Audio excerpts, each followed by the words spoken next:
Usai menuntaskan perjalanan apostoliknya di Indonesia, Paus Fransiskus bertolak ke Papua Nugini. Sebelum terbang, Sri Paus menyalami para petugas bandara.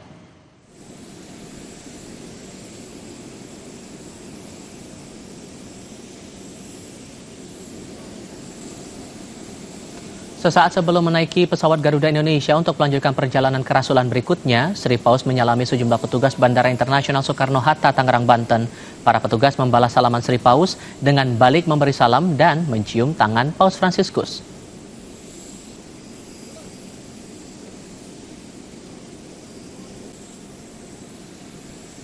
Maskapai Garuda Indonesia yang membawa Sri Paus lepas landas menuju Papua Nugini pada Jumat siang.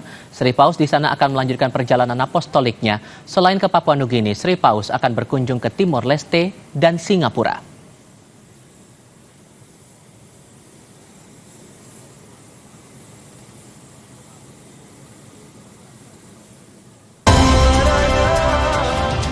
Assalamualaikum warahmatullahi wabarakatuh. Saya Bambang Satyo, Ketua MPR Republik Indonesia, mengucapkan selamat hari jadi yang ke-13 untuk Kompas TV.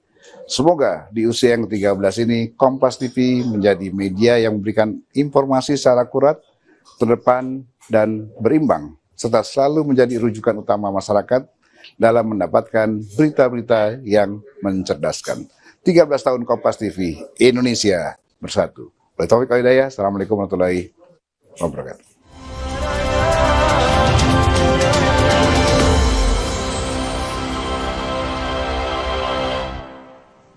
Seorang pengendara motor tewas usai tertabrak kereta komuter di perlintasan kereta Citayam, Kota Depok, Jawa Barat. Lengkapnya usai jeda berikut.